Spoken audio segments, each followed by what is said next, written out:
Assalamualaikum warahmatullahi wabarakatuh. Kembali lagi dengan saya Mas Indra di channel Miss Horror.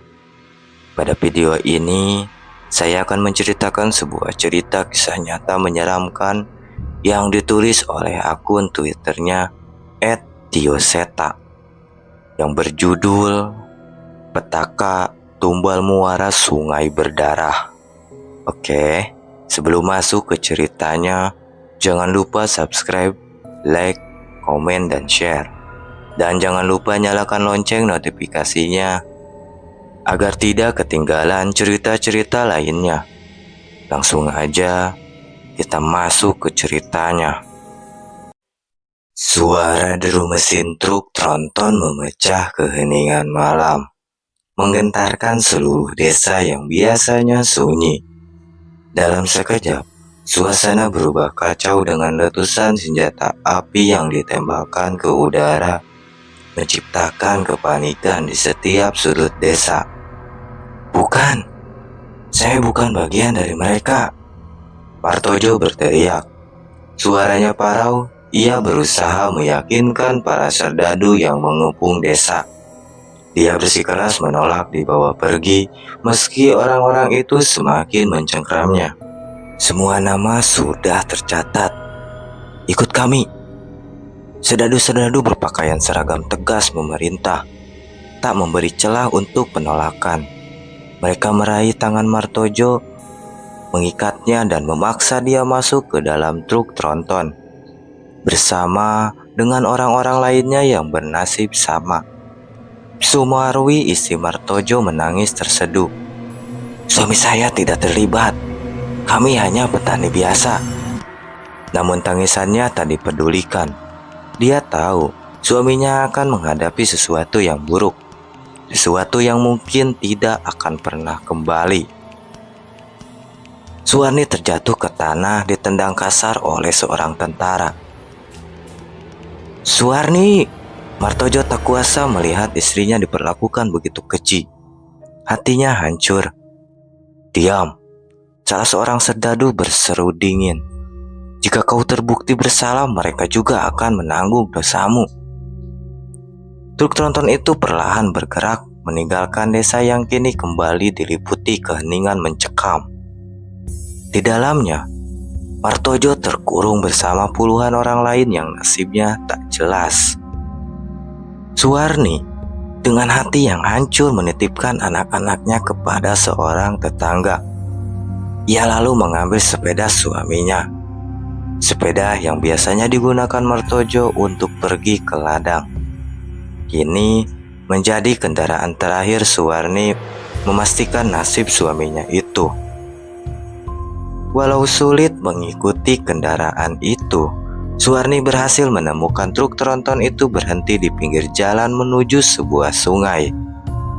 Ia mengikuti jalan setapak dan mendapati tentara dan orang-orang yang ditangkap sudah berdiri dengan tubuh terikat, menghadap ke sungai di sebuah jembatan kayu yang besar. "Dia kawanmu?" tanya seorang komandan pada salah seorang yang juga diikat dan wajahnya sama sekali tidak Suwarni kenali. Iya." Dar! Suara letusan senapan api terdengar bersama besarnya peluru di belakang kepala orang itu. Satu juga tubuh tawanan itu ditendang hingga jatuh ke sungai. Hal itu terus berulang hingga komandan itu menunjuk ke arah Martojo. "Dia bagian dari kalian?" tanya komandan itu sebelum menjawab. Martojo lebih dahulu berteriak, "Bukan, aku tidak mengenalnya. Suryono pasti Suryono yang menyerahkan namaku untuk memfitnahku," teriak Martojo. "Diam. Bukan kau yang berhak menjawab. Sekali lagi kutanya, dia bagian dari kalian?" Iya." Orang itu menjawab dengan ragu dan menatap kasihan ke arah Martojo. Tapi saat ini, ia lebih sayang terhadap nyawanya sendiri. Suwarni ingin berlari menghampiri Martojo. Saat itu Martojo sadar keberadaan Suwarni dan memberi isyarat untuk menjauh. "Pergi, jaga bawa pergi anak-anak kita," Martojo berkata tanpa suara ke arah Suwarni. Suwarni menahan langkahnya saat mengingat anak-anak mereka. Ia pun menangis sejadi-jadinya saat melihat sendiri peluru bersarang di kepala suaminya, hingga tubuh itu jatuh terbawa aliran sungai yang deras. Sejak ia melihat satu wajah berdampingan di antara serdadu itu, wajah dari orang penting di desa mereka. Suryono. Suwarni tak mengerti mengapa Suryono ada di antara orang-orang itu. Tapi Suwarni memilih untuk mengabaikan mereka dan berlari ke dalam hutan. Suwarni berlari dan terus berlari mengikuti aliran sungai itu. Ia mengikuti jasad suaminya itu dengan penuh air mata. Tapi jasad suaminya menghilang tertelan arus sungai yang deras. Di sisi sungai yang lain, Suwarni hanya bisa berdiri lemas menangisi suaminya itu. Suara letusan senjata api masih terus terdengar di susul jasad yang mengapung mengikuti aliran sungai. Pagi itu warga desa terkaget dengan jasad-jasad yang tersangkut di bantaran sungai desa. Air sungai berubah merah. Tangisan warga desa terdengar lirih dari mereka yang kehilangan anggota keluarganya. Suwarni yang tak menemukan jasad suaminya segera bergegas membereskan pakaian dan anak-anaknya. Namun, saat hendak pergi dari rumah itu, ia dihadang oleh seseorang. "Percuma saja Suwarni, kalian lari kemanapun pasti akan tertangkap. Dosa Martojo akan berdampak pada kalian." Tiba-tiba Suryono muncul di hadapan Suwarni dengan wajah yang terlihat cemas. Suwarni tahu dengan jelas wajah cemas itu hanya dibuat-buat. "Kenapa, Thomas? Setidaknya saya berusaha daripada harus mati di sini. Lagi pula, saya tahu suami saya tidak berdosa seperti yang dituduhkan," balas Suwarni yang enggan menatap pria itu dan ingin bergegas pergi. "Warni, ikut saya bisa menyelamatkanmu dari mereka." Tiba-tiba Suryono menggenggam tangan Suwarni. Suwarni terhenti. Ia melihat wajah Suryono dengan tatapan yang jijik. "Tidak," balasnya. "Kamu tidak kasihan dengan anak-anakmu. Jika kau menjadi istriku, kau tidak akan dianggap pengkhianat."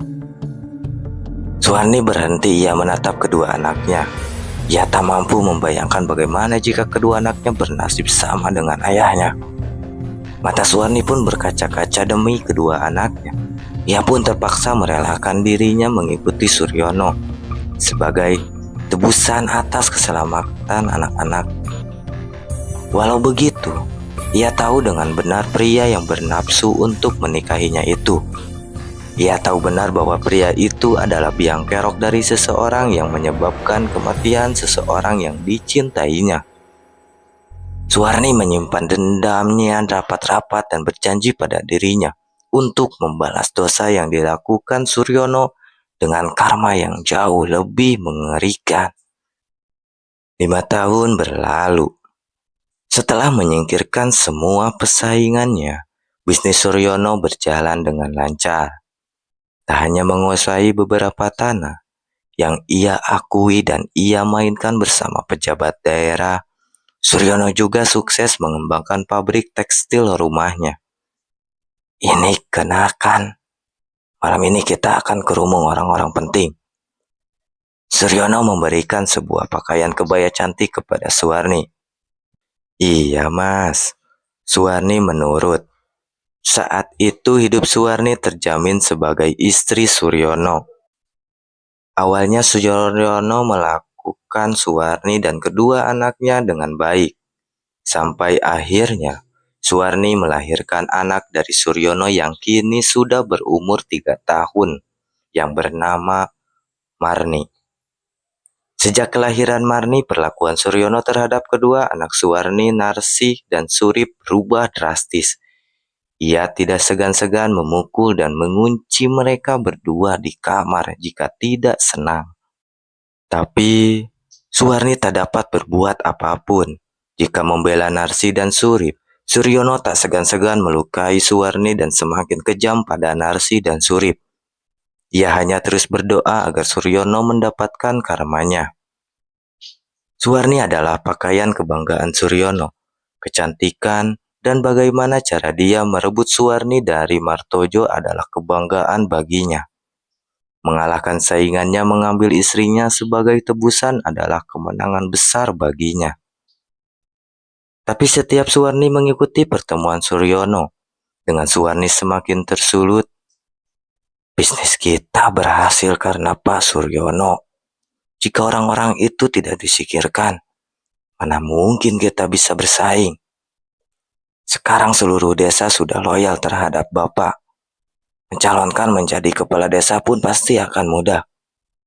Suwarni benar-benar jijik mendengar kata-kata orang-orang yang membanggakan dosanya itu. Ia tahu memang benar yang tersisa di desanya hanyalah orang-orang yang takluk pada Suryono. Sedangkan yang lain sudah disingkirkan atau pergi dari desa termasuk kerabat Suwarni. Setidaknya saat itu Suwarni memastikan kedua anaknya dari Martojo bisa hidup layak dan jauh dari ancaman.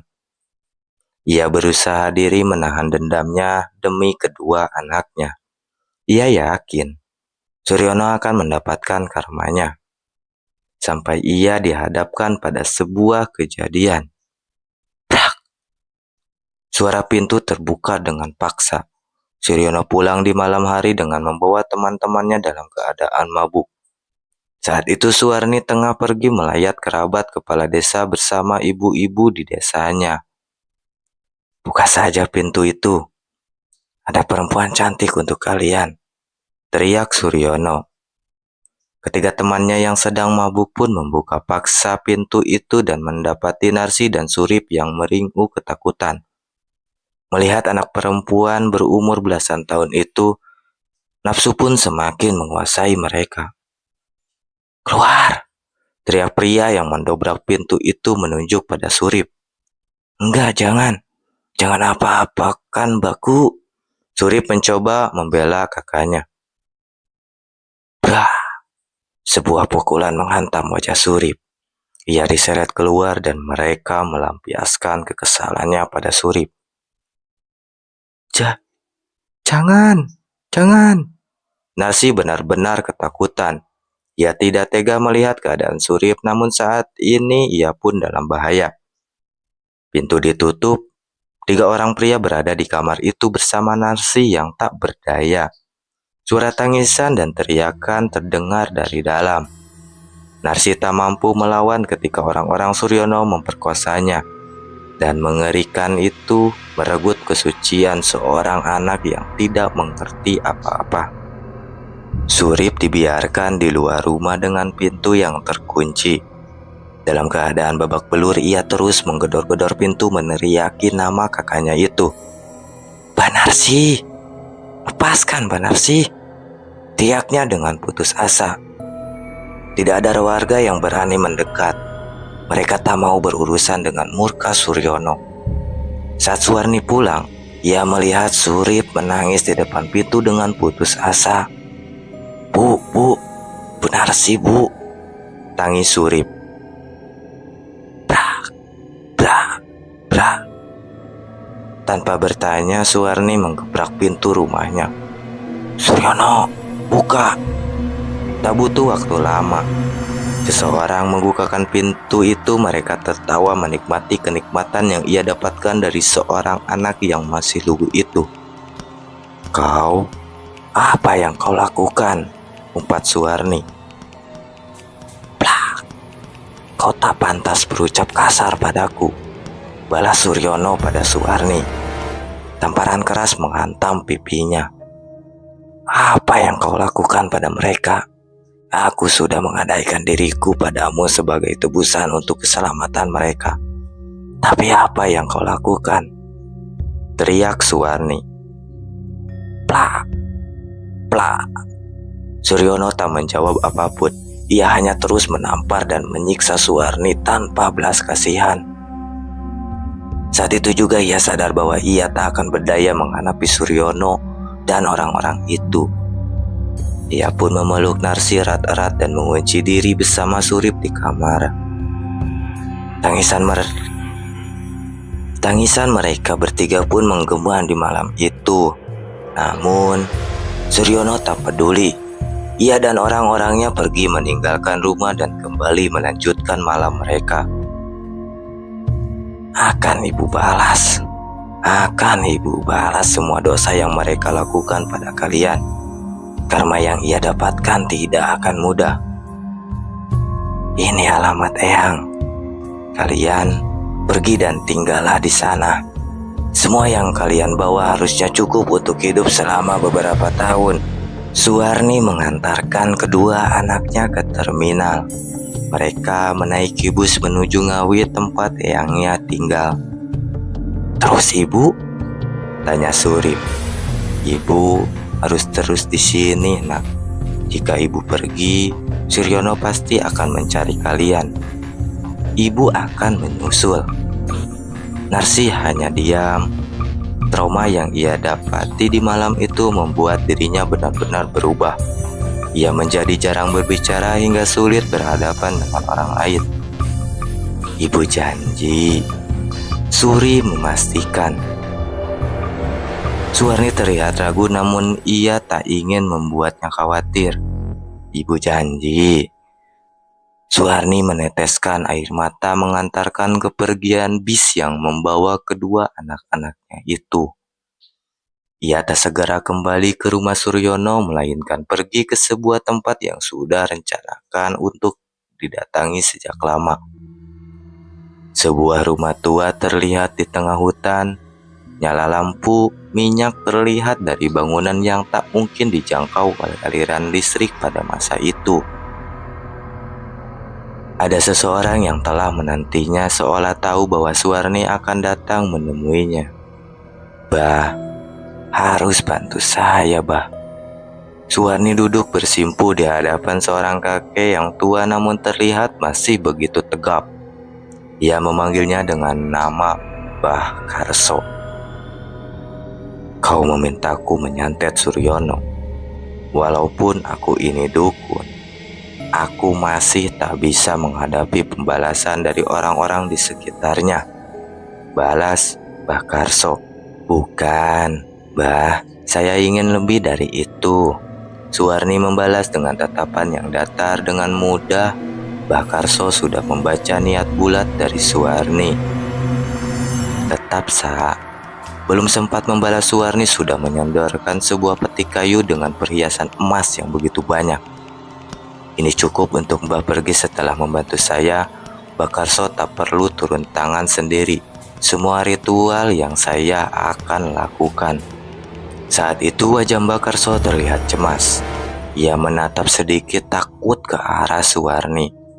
Harta yang ditawarkan dan niat dari Suwarni membuatnya tak mampu menolak permintaan itu.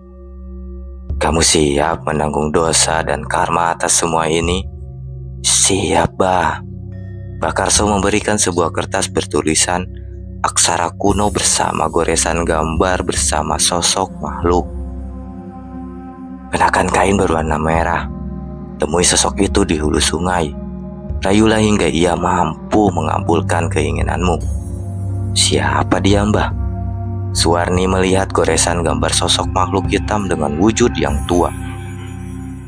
Ki Rudrarsono. Tak ada yang lebih kejam darinya. Seketika senyuman terukir di bibir Suwarni. Ia tak peduli lagi pada dosa dan merasa pada akhirnya menemukan cara untuk membalas kematian suaminya dan perbuatan Suryono pada kedua anaknya. Bahkan Bah Karso sendiri merasa takut melihat senyuman itu. Suara gemericik air terdengar di tengah malam. Seorang perempuan seorang diri berdiri di hulu sungai, merendam setengah badan, bagian tubuh hanya dengan tertutup kain berwarna merah. Suara tangisan seorang anak kecil terdengar memecah keheningan. Tak ada rasa kasihan sedikit pun dari perempuan yang mengikat anak itu di pinggir sungai. Sang ingkang piwang sulan Sang ingkang bek tak ngas tak petaka kula merayu kali kalian sedaya hasratipun kula. Petaka kedah diantarkan kali kalian napa-napa mawon dados gantos. Sebuah mantra dibacakan beriringan dengan suara gemericik air yang terdengar. Hawa menusuk begitu dingin, namun semua itu tak berhenti dibanding rasa sakit perempuan itu yang sudah menumpuk. Cahaya bulan menerangi air. Samar-samar Suwarni melihat pantulan wajah di air berubah menjadi sosok makhluk berwujud kakek tua dengan kulit dan wajah yang hitam. Rambutnya begitu panjang dengan janggut dan perangai yang menjijikan. Namun, dari benda-benda tua yang dikenakan di tubuhnya, Suwarni dapat menilai bahwa ia adalah sosok yang ia cari, Ki Rudra Sono. Suwarni menata ke arah aliran sungai. Dari jauh terlihat sosok itu menatap Suwarni menunggu apa yang Suwarni lakukan. Saat itu, Suwarni tanpa ragu memainkan kain merah di tubuhnya dan menunjukkan keindahan tubuhnya itu pada makhluk itu. Sesekali ia berputar sambil melempar senyuman dan memainkan bagian pribadinya. Ki Rudrasono tersenyum menatap keindahan tubuh Suwarni. Ia pun mendekat dan malam itu ikatan perjanjian terjadi antara Suwarni dan makhluk itu melalui persetubuhan. Sakit, menjijikan, tapi Suwarni terus tertawa. Dalam keadaan itu ia membayangkan bagaimana penderitaan yang akan dialami oleh orang-orang yang menyakitinya dan orang-orang yang ia sayangi. Setelah memuaskan hasratnya, makhluk itu menghilang. Hanya tinggal hal terakhir yang dibutuhkan untuk menuaikan dendam Suwarni. Di aliran sungai itu, Suwarni membawa Marni yang masih berumur 3 tahun di sungai. Anak itu terus menangis namun terus berusaha mencari ketenangan dari ibunya. "Ibu takut dingin," suara Riri anak perempuan terus terdengar di telinga Suwarni. Namun perempuan itu tidak peduli. Anak yang ia lahirkan sendiri ia tenggelamkan di aliran sungai itu. Saat jantungnya masih berdetak, Suwarni menggoreskan pisau, memotong nadi Marni hingga darahnya mengaliri sungai yang menjadi jantung perairan desa pada saat itu. Anak itu pun dengan mengenaskan menjadi perantara kutukan seorang ibu yang telah dibutakan dengan dendam. "Bu, kok air sungainya merah?" Seorang anak kecil yang menemani ibunya mencuci baju menunjuk begitu saja aliran sungai di depannya. "Merah? Enggak kok, Du, air sungai kita kan jernih," balas ibunya yang memang melihat aliran air di hadapan mengalir dengan jernih. Tapi anak itu masih ngotot mengatakan air itu berwarna merah. Sang ibu pun tidak begitu menggubris ucapan anaknya tanpa tahu bahwa perkataan sang anak itu menjadi awal petaka yang menimpa mereka. Tok tok tok tok tok tok tok. Suara kentongan terdengar dari rumah kepala desa. Sinyal Rojopati menandakan ada seorang lagi yang meninggal di desa itu. "Pak Suryono ada lagi yang meninggal di desa, Pak." Seorang pelayan mencoba menyampaikan kabar yang ia dapati dari warga desa. "Berisik, aku tak peduli. Terserah siapapun yang mati, aku tidak peduli sampai Suwarni dan Marni ditemukan," teriak Suryono sambil melempar gelas berisi minuman kerasnya. Suryono tak menyadari apa yang tengah terjadi di desanya. Berita tersebut menandakan sudah ada 3 orang yang mati di desanya dengan cara yang aneh. "Pak Desa, Pak Kades, ternak saya mati lagi. Bagaimana ini, Pak?" "Iya, Pak. Tanah saya tidak bisa ditanami apa-apa. Ini apa yang terjadi ini, Pak?" Tak hanya soal kematian, namun desa pun mulai kebingungan dengan ladang mereka yang rusak, hingga ternak mereka yang sakit-sakitan dan mati. Mungkin cuaca sedang tidak baik-baik saja. "Pak, Kita prihatin dulu sambil mencari jalan keluarnya. Pak Kades hanya bisa berusaha menenangkan warganya tanpa tahu apa yang sedang terjadi. Suatu ketika salah seorang anak buah Suryono sedang beristirahat di pinggir pasar desa. Ia menikmati hasil kerjaannya hasil memungut biaya sewa lahan mereka di pasar. Ia mengambil satu kendi air untuk diminum. Namun saat meminum air itu, tiba-tiba ia melihat sosok Suwarni yang mengenakan pakaian kebaya hitam menatapnya dari jauh. Ibu Suwarni. Suwarni hanya tersenyum. Dan seketika mulut orang itu merasa ada yang aneh. Air yang diminumnya mengeluarkan rasa yang menjijikan, hingga ia pun memuntahkannya. Air apa ini? Teriaknya saat mendapati air yang ia minum berwarna merah. Ia ingin protes pada yang menyediakan kendi itu. Tapi sebelum itu terjadi, ia merasakan sakit di beberapa bagian kulitnya. Saat itu tiba-tiba, bagian kulitnya menunjukkan bisul-bisul yang menjijikan. Tolong, tolong, apa ini? Teriak orang itu. Saat itu warga berbondong-bondong menghampirinya. Mereka mencoba memeriksa keadaan orang itu. Namun orang itu hanya merindih semakin lemah. Tubuhnya dipenuhi bisul hingga tak ada warga desa yang berani menyentuhnya. Panggil mantri desa, panggil Pak Kades. Setiap orang berteriak meminta memanggil pertolongan. Namun, tak satupun dari mereka yang bergerak. Mereka hanya menatap orang itu dengan jijik hingga tiba-tiba orang itu tak bernapas, tak mampu menahan rasa sakitnya. Suasana desa tiba-tiba berubah mencekam. Banyak yang mengaku melihat sosok Suwarni dengan penampakan yang aneh. Wajahnya terlihat pucat dengan pakaian kebaya yang sudah lusuh. Suatu malam, Suryono baru saja menyelesaikan pekerjaannya di pabrik tekstilnya. Ia ingin melepas lelahnya dengan mandi sejenak. Sejak masuk ke kamar mandi, Suryono sudah merasakan perasaan yang janggal. Namun ia tak pernah khawatir ataupun takut dengan apapun. Di tengah mandinya, tiba-tiba ia mendengar suara seseorang yang membungkam sebuah tembang. Siapa itu? Teriak Suryono. Tak ada jawaban, suara itu terdengar sayup-sayup seolah jauh dan mendekat. Suryono mencoba untuk tidak menghiraukannya. Namun saat ia melihat ke bak untuk mengambil air, pantulan wajahnya Suwarni terlihat di sana. Ia pun menoleh ke segala arah mencari keberadaan Suwarni. Tapi tak ada siapapun di sana. Suara tembang Suwarni terus terdengar dan saat itu tiba-tiba air yang digunakan Suryono untuk mandi berubah menjadi merah. Bau yang menyengat tercium dari air yang membasahi tubuhnya. Apaan ini? Bau busuk apa ini? Teriak Suryono. Di tengah kebingungannya, samar-samar ia melihat bayangan yang melintas dari celah bawah pintu kamar mandinya. Bau. Kejam sekali kau Suryono.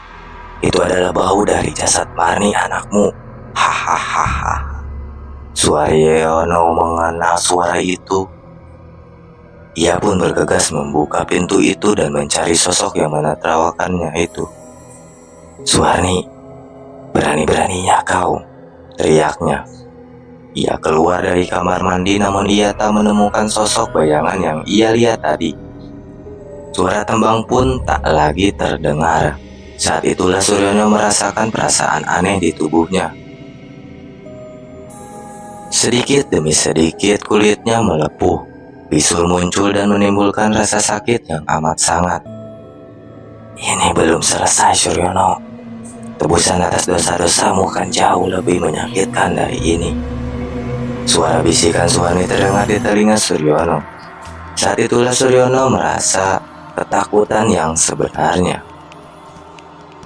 Dokter, sakit dok. Suryono terus merintih saat seorang dokter memeriksanya. Namun dokter itu hanya menggelang merasa tak mengerti dengan apa yang terjadi. Apa sebenarnya yang terjadi? Kenapa Pak Suryono bisa seperti ini? Tanya dokter itu pada mantri yang mendampingi Suryono. Tidak tahu, Dok. Kami benar-benar tidak tahu. Apa dokter bisa menolong Pak Suryono dan warga desa yang lain? Saya akan membawa sampel darahnya. Saya belum mengerti ini racun atau penyakit. Untuk sekarang, saya hanya bisa memberikan obat penahan rasa sakit, balasnya. Dok, jangan pergi, Dok. Tolong saya, Dok. Suryono mencoba menahan dokter itu, tapi ia terjatuh. Kakinya sekarang begitu lemah. Sakit yang ia idap menggerogoti tubuhnya sedikit demi sedikit. Setelah kepergian dokter itu, tak ada lagi yang menemani Suryono. Bau yang tercium dari kulitnya hingga rasa jijik akan keadaan saat ini membuat orang-orang hingga anak buahnya memilih untuk menjauh. Hujan turun dengan deras. Suara rintihan Suryono terus terdengar dari kamarnya. Samar-samar ia mendengar suara langkah kaki mendekat. Siapa? Suryono mencoba memastikan seseorang yang masih di rumahnya itu. Suara pintu kamar yang terbuka menyatu bersama suara hujan yang mengguyur dengan deras. Seseorang muncul di sana dengan rambut yang berantakan dan pakaian kebaya yang lusuh. Bagaimana rasanya, Mas? Ucap perempuan itu. Suwarni, kau Suwarni. Suryono mengenali suara istrinya itu. Alih-alih menjawab, Suwarni justru melempar sebuah benda yang berbau busuk. Bro, Suryono yang sudah kesulitan untuk berjalan hanya mampu menoleh dan melihat apa yang ada di hadapannya itu. Kepala, Bapak. Suryono melihat kepala ayahnya menggelinding begitu saja di dekatnya. Ia mendapati wajah ayahnya itu bernasib sama seperti dirinya. Bekas bisul dan luka melepuh terlihat di kepala yang sudah terpisah dari badannya itu. Kenapa kau lakukan ini, Suwarni?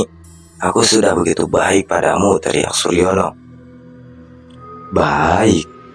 Bagaimana jika hitung semua dosa-dosamu? Ucap Suwarni yang berjalan ke arah jendela dan menatap keluar. Kau lupa akan apa yang kau lakukan pada Martojo suamiku. Aku tidak tahu, Suwarni. Aku benar-benar tidak tahu. Aku hanya mencoba melindungi kalian. Dusta, teriak Suwarni. Air mata Suwarni menetes mengikat. Bagaimana kematian suaminya itu? Aku berlari dan terus berlari dengan mata kepalaku sendiri. Aku melihat kau ada di sana bersama tentara-tentara itu. Dan kau tertawa saat melihat Martojo dibunuh, teriak Suwarni. Tidak, Suwa.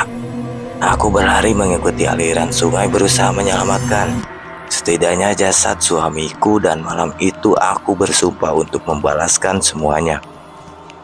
Suryono mulai menangis. Ia mulai merasa menyesal atas apa yang ia lakukan. Ampuni aku, Suryani. Ampun. Bukankah Narsi juga mengatakan hal yang sama saat teman-temanmu memperkosanya? Apa kau melepaskannya? Teriak Suwarni. Suryono semakin menangis merasakan rasa sakit dan takut dari sosok perempuan yang pernah menjadi istrinya itu. Ia tahu dengan sangat, Suwarni bukan lagi perempuan yang ia kenal. Kau dan warga desa yang bersekutu denganmu akan merasakan semuanya. Kalian akan mendapatkan balasan atas dosa-dosa yang kalian perbuat. Saat itu bayangan hitam terlihat di langit-langit kamar Suryono. Ampun Suwarni.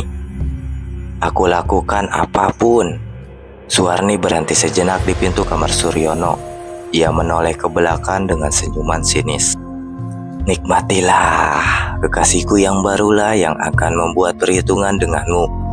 Setiap rasa sakit yang kau rasakan adalah karma atas dosa-dosamu. Sesudah ucapan itu terucap, tetesan air mata berwarna merah jatuh dari langit, langit kamar. Sosok makhluk tua bertubuh hitam dengan penampilan yang menjijikan menampakkan dirinya di langit-langit kamar itu. Ia jatuh tepat di atas tubuh lemah Suryono dan menjilati kulit-kulit Suryono yang melepuh. "Ah, sakit! Hentikan! Hentikan!" teriak Suryono terus terdengar sepanjang malam. Warga menyadarinya namun tak ada yang berani mendekati rumah itu. Mereka mengaku melihat sosok perempuan berkebaya hitam dengan wajah yang pucat berdiri di tengah hujan, seolah tak lagi membiarkan siapapun masuk ke rumah itu. Ia menuntut tebusan dosa Suryono yang lakukan. Besokan paginya, Suryono ditemui tak bernyawa bersama kepala ayahnya. Tak ada satupun anggota keluarga mereka yang hidup, baik di rumah itu maupun di rumah orang tuanya. Mereka semua mati dengan tubuh yang basah. Kematian Suryono membawa kepanikan warga desa.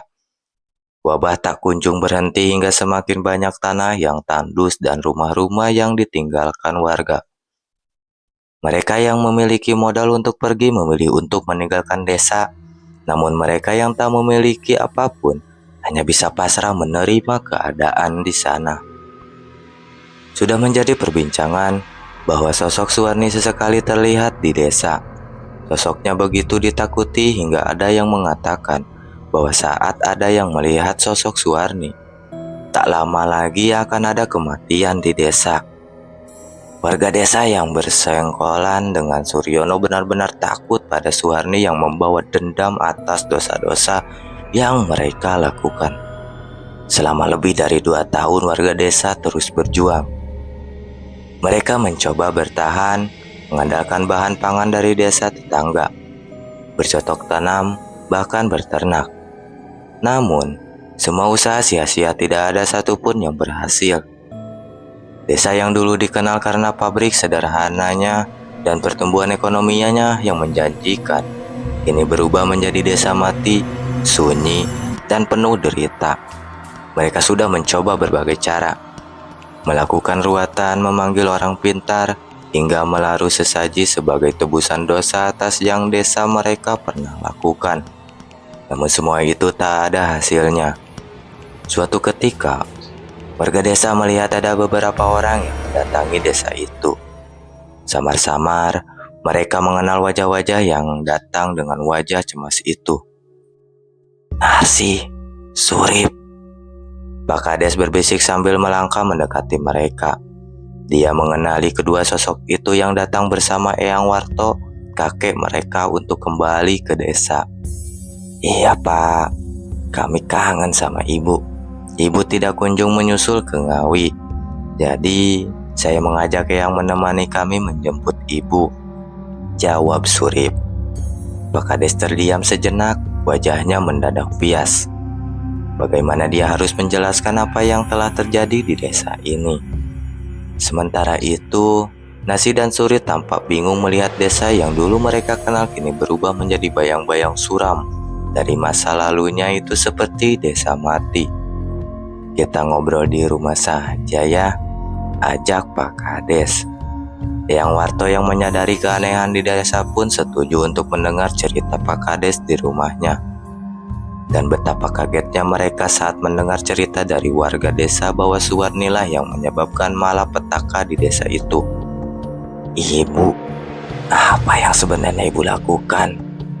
Nasi gemetar mendengar cerita itu. Ia mengkhawatirkan apa yang terjadi pada ibunya saat ini. Surip yang tidak percaya dengan cerita itu tertampar saat melihat rumah Suryono tempat mereka tinggal dulu kini terbengkalai, seolah tak ada seorang pun yang berani masuk dan mendekat. Warga desa percaya bahwa rumah itu dikutuk oleh Suwarni. Narsi dan Surip tak peduli dengan tanggapan itu. Ia memasuki rumah itu dan memasuki ruangan satu persatu. Narsi menitikkan air mata saat melihat kamar di mana ia pernah diperkosa oleh orang-orang Suryono, ayah angkatnya itu. Eyang Warto hanya mengelus pundak Narsi mencoba menenangkannya.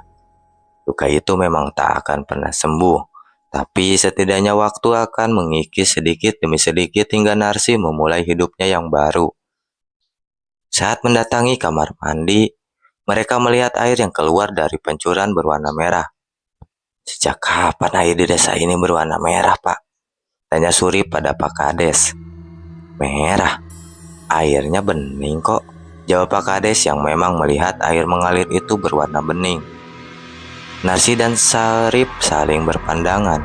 Mereka melihat hal yang sama dan menyadari apa yang tidak beres dengan air di desa itu. Mereka yang awalnya ingin mencuci wajahnya dengan air itu pun menahan dirinya. Saat itu senja pun datang. Surip dan Narsi masih belum menyerah untuk menemukan ibunya. Mereka menyusuri desa dan menyapa beberapa warga, tapi sama sekali tak ada petunjuk mengenali Suwarni di desa. Apa air di sungai juga berwarna merah, Mbak? Tanya Surip pada kakaknya itu. Jangan main-main ke sungai. Udah hampir malam, bahaya. Tolak Eyang Warto. Mbah, siapa tahu air di desa masih bening.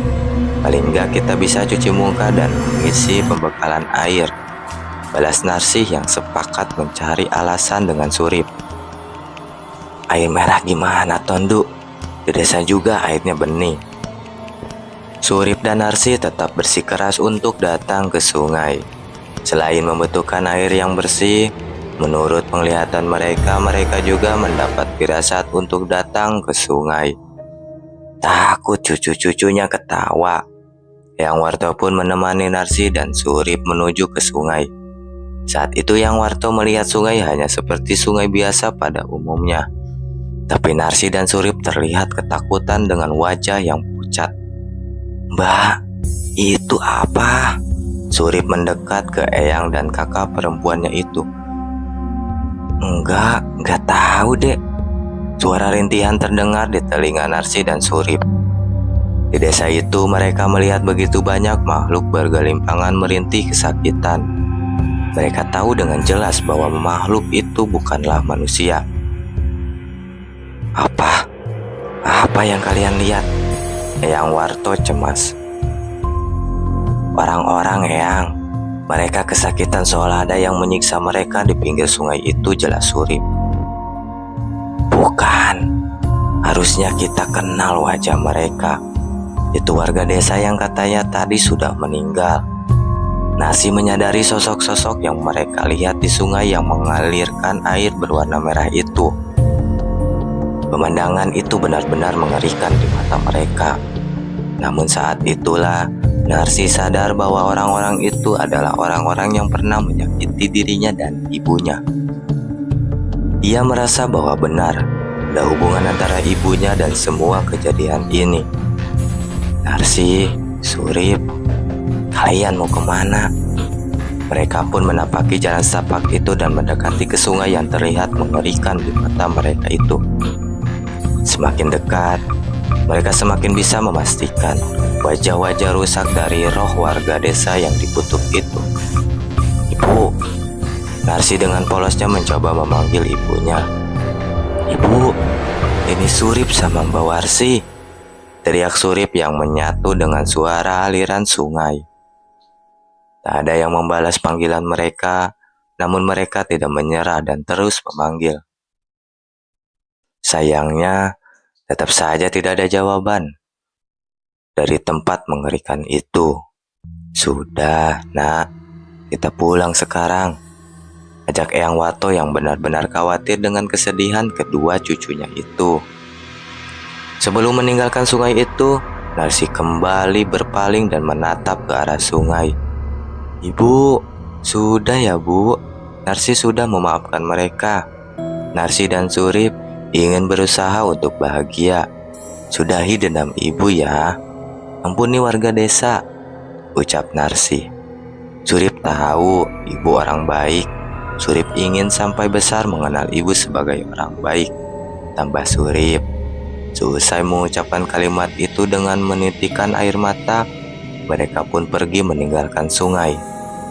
Dalam keadaan setengah percaya dengan apa yang dilihat Narsi dan Surip, Eyang Warto juga berbaring ke arah sungai sejenak. Gusti Maha Pengampun, Tu Eling. Mereka pun meninggalkan sungai itu. Eyang memutuskan membawa Narsi dan Surip pulang malam itu juga. Setelah melihat keadaan desa yang mengkhawatirkan itu, sepanjang perjalanan Narsi dan Surip hanya melamun. Mereka kecewa tak bisa bertemu dengan ibunya kembali. Pagi setelah kepulangan Narsi dan Surip, sebuah keajaiban terjadi. Salah seorang warga yang sebelumnya terbaling lemah karena penyakit tiba-tiba sembuh. Kabar ini menyebar cepat, membawa harapan baru perlahan tapi pasti. Karena desa yang selama ini tandus mulai subur kembali. Desa yang sebelumnya diliputi suasana seram dan kematian, kini seperti mendapatkan kehidupan baru. Sosok Suwarni tak pernah lagi menampakkan diri, bahwa penyakit yang dulu menghantui tak lagi datang, dan peternakan yang mati suri mulai beroperasi seperti sedia kala. Tak ada satupun yang bisa menjelaskan dengan apa yang telah terjadi. Namun, setelah hal yang mereka tahu, kutukan itu telah hilang, dan desa mereka kembali hidup. Warga desa hanya bisa bersyukur meski misteri yang mengikuti mereka masih menyisakan pertanyaan di benak. Sebagian warga menganggap bahwa kedatangan Narsi dan Surip yang menenangkan Suwarni. Mereka percaya bahwa hanya kedua anaknya itulah yang bisa meluluhkan dendam Suwarni dari dosa-dosa yang Suryono dan warga desa lakukan.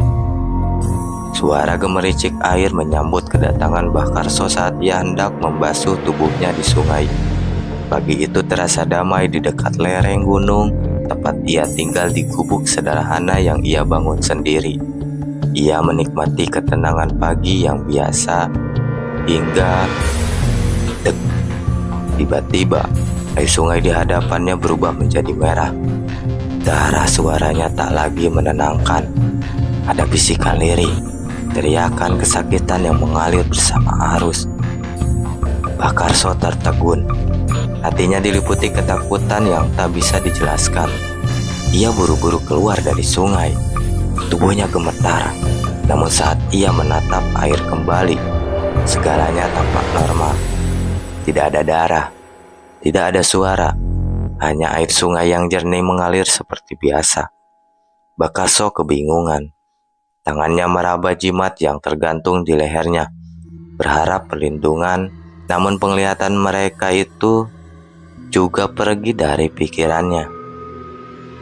Beberapa saat kemudian, ia melihat sesuatu mengapung di kejauhan terbawa arus. Benda itu semakin mendekat dan hatinya terasa dingin saat menyadari apa yang dilihatnya jasad manusia, yaitu Suwarni. Tubuhnya yang busuk hanyut di sungai dipenuhi luka dan bisul, membuat Mbah Karso hampir tak mengenalinya. Namun ia tahu betul siapa itu Suwarni, perempuan malang yang mengakhiri perjanjian dengan Ki Rudrasono, seolah semua penyakit di tubuh itu adalah tebusan dosa yang ia lakukan. Jadi kau memilih mengakhirinya dengan cara ini, Du, gumamnya lirih, matanya tak lepas dari jasad yang hanyut, meninggalkan jejak kematian. Rasa tak aman, Mbah Karso segera bergegas meninggalkan sungai. Namun firasat buruk tiba-tiba menyergapnya. Ada sesuatu yang mengawasi dari kejauhan. Perlahan, ia menoleh ke belakang.